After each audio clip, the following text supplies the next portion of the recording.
आता हे बांबू गार्डन या थीमवर आधारित देशातले पहिले निसर्ग थीम असलेले बघा, देशातले पहिले निसर्ग थीम असलेले विमानतळ विचारलेलं आहे. लक्षात घ्या, हे कुठे आहे? तर हे गुवाहाटी, आसाम आहे. लक्षात घ्या.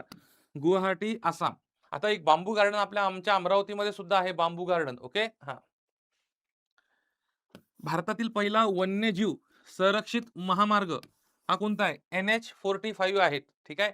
NH45. सर असा क्वेश्चन काय? सर असा क्वेश्चन येईल का? बुलडोझर बाबा माहीत पाहिजे. ठीक आहे. पण खाडा आहेत ना सर ते? काय म्हणतात त्याला? काय माहीत नाही आता. ठीक आहे. हां. भारतातील पहिले पॉवर म्युझियम कोणत्या शहरात बांधले जाईल? पॉवर म्युझियम विचारलंय तर हे बिहार राज्यातलं पाटणा शहर आहे. या पाटणा शहरात हे पहिलं पॉवर म्युझियम बांधण्यात येणार आहे. पहिलं पॉवर म्युझियम लक्षात असू द्या. भारतातले पहिले क्वांटम कम्प्युटिंग व्हिलेज लक्षात असू द्या.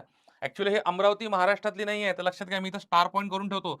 आंध्र प्रदेशमधली अमरावती आहे. भारतातलं पहिलं क्वांटम कम्प्युटिंग व्हिलेज लक्षात असू द्या. तुम्हाला माहीत असतं गरजेचं आहे.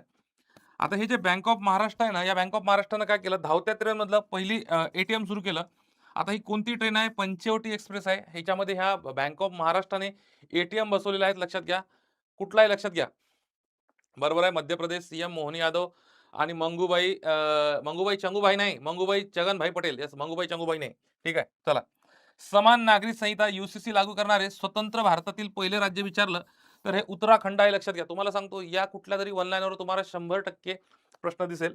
आणि भारतातले पहिले 24/7 ऑनलाईन कोर्ट 24/7 ऑन कोर्ट कुठे सुरू करण्यात आला आहे? कोल्लम, केरळ या ठिकाणी सुरू करण्यात आहे. कोल्लम, केरळ लक्षात तुम्हाला असणं गरजेचं आहे. ओके. चला.